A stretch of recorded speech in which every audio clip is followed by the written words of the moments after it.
আপনাকে যদি আমি প্রশ্ন করি, Vinicius Junior, Kylian Mbappe, Jude Bellingham, Erling Haaland, Lautaro Martinez, এই পাঁচজনের মধ্যে একটা সিরিয়াল করেন, তাহলে আপনি হয়তো মনের অজান্তেই নাম্বার 1-2-এ ভিনিসিয়াস জুনিয়র, কিলিয়ান এমবাপ্পে নিয়ে আসবেন। তখন আপনি নিঃসন্দেহে 3-4-এ জুড বেলিংহাম, আর্লিং হালান্ডে রাখবেন। তবে এটা কনফার্ম যে আপনি নাম্বার 5-এ লাউতারো মার্টিনেজ রাখবেন। কিন্তু কেন লাউতারো মার্টিনেজকে আসলে এতটা ডিসরেসপেক্ট ডিজার্ভ করে, এটা আমরা দেখাই।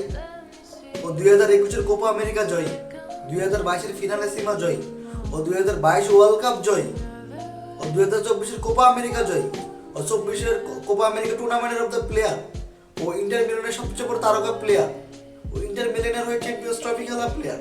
তারপরে ওর প্রতি তো ডিসরেসপেক্ট কেন? দ্য বেস্ট আন্ডাররেটেড প্লেয়ার এবার এই সিন Lautaro Martinez. To the moon, let me play among the stars. Let me see what spring is like on Jupiter.